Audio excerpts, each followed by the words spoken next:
Shabbat Shalom. Shabbat Shalom. So what does God want from us anyway? Right? That is sort of the fundamental question. I know a lot of us get caught up in trying to figure out, well, how do we know what God wants from us? What is God anyway? But ultimately, if we have reconciled to some vague understanding of those primary questions, we are left with the basic question of what does God actually want? Now, most of us will turn, at least to start, to the Torah itself. And if you are reading through the Torah from beginning to end, you would be quite likely to come to the conclusion that at least one of the main things that God wants from us, among a few others, is sacrifices. God likes sacrifices. We see sacrifices immediately with Cain and Abel, right after the creation of humanity as spiritual creatures. We see sacrifices with Noah. We see sacrifices with Abraham, Isaac, and Jacob. We see sacrifices throughout our time in the wilderness. In fact, the whole second half of the book of Exodus tells us about how to build everything that we're going to need to conduct the sacrifices. And then the bulk of the book of Leviticus tells us exactly how we conduct those sacrifices and which one we do for which event. And here in the book of Bamidbar, the book of Numbers, well, we're doing sacrifices. And next week we're going to get one of the more famous lists of the sacrifices that we do. And then later on in the book of Deuteronomy, it talks repeatedly about the place that God will choose for his name to dwell. And there we're going to do a bunch of sacrifices. By the way, that place happens to be Jerusalem.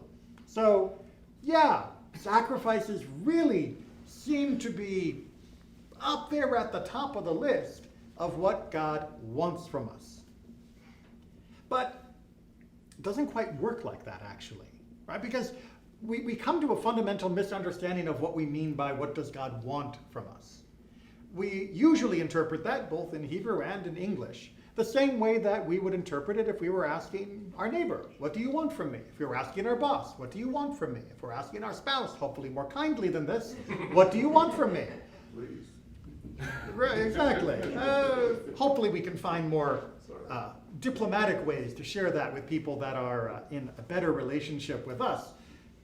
But ultimately we're asking, what do I need to do for you? What would make you happy? What would fill whatever is currently felt to be lacking, whatever need you currently have?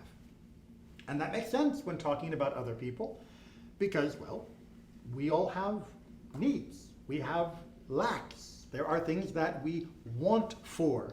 To use the English expression, there are things that we're looking to add to what we currently have. And that doesn't make us bad people. Yes, some people want more than they should. Some people want the wrong kinds of things, and some people want the right things, but from the wrong people. But the fact that we have wants is perfectly fine. It is part of being human. God isn't human. And when we portray God as human, when we try to use human terms, human logic to understand God, we are always going to trip ourselves up. Because, well, we have wants, we have needs, we have things that we are lacking. God doesn't. What is on God's Amazon wish list? What is it that God wants that God currently lacks? Well, what's that? Us to stop using Amazon. Stop using Amazon. Stop using Amazon. Very nice, and I don't mind people adding additional commentary. We can talk about ethical consumption within the human realm during our time in the social hall. But God doesn't have to consume, right? As much as it makes it sound like God is eating the sacrifices, and as much as many of the ancient cultures of the world really seem to believe that their gods were eating of their sacrifices, we do not believe that. God created the entire universe. Why would he need a goat? He could create a planet if he wanted something that Galactus should think about. But we are putting God into our own terms rather than into God's terms. So what does God want doesn't mean what is God currently lacking.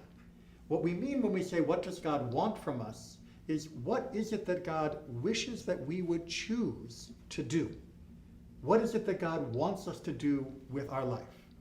Now, sacrifices were a tool, they were a guide, they were a discipline that helped us at a certain point in our history.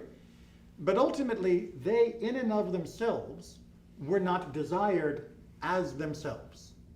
They were a process, if you will.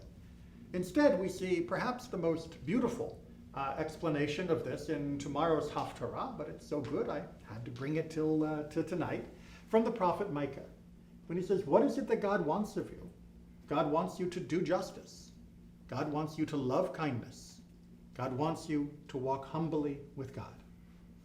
That's it. Now, there are a lot of details to that. As we talked about last week, even trying to be just a basic good person requires a great deal of learning and understanding. But to do justice, well, that's not for God's benefit. Right? God's not being oppressed by a lack of justice.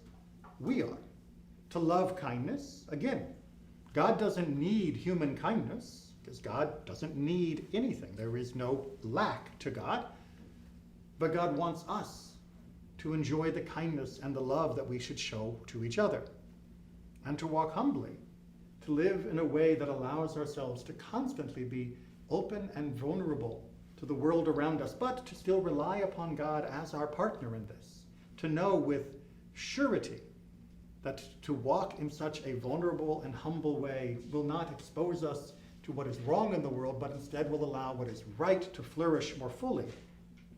This is very powerful. No, later. Later, okay. Doesn't God want us to do 613 mitzvot and 10 commandments? Now we're getting down to the details.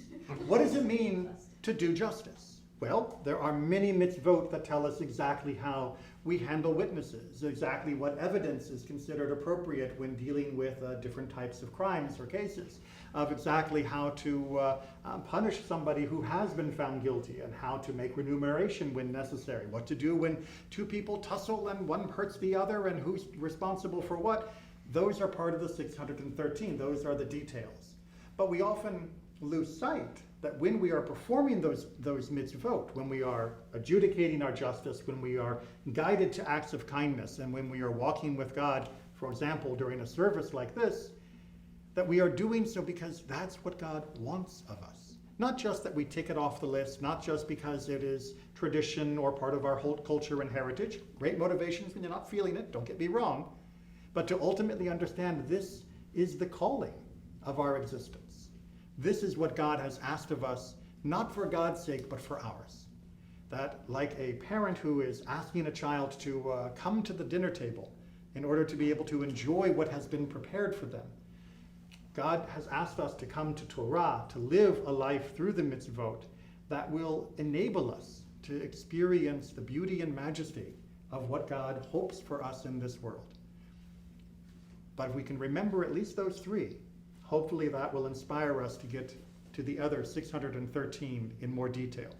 When we recognize that this is for our benefit, that we're not simply doing God's laundry list because God needs us to, but that we are doing all of these because this is for us, then we shine.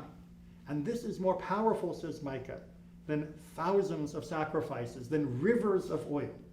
God doesn't need that. And if we only gave God sacrifices of multiple times, thousands and thousands of animals or gallons of sacred oil, God's not going to be happy, because that's not what God needs, and it's not what we need. What we need is simpler, to do justice, to love kindness and walk humbly. But what we need is also much harder. Sacrifices are easy. Living the right life, that is much more challenging. But it's also a whole lot more fulfilling to us. And that is what God wants. Shabbat Shalom.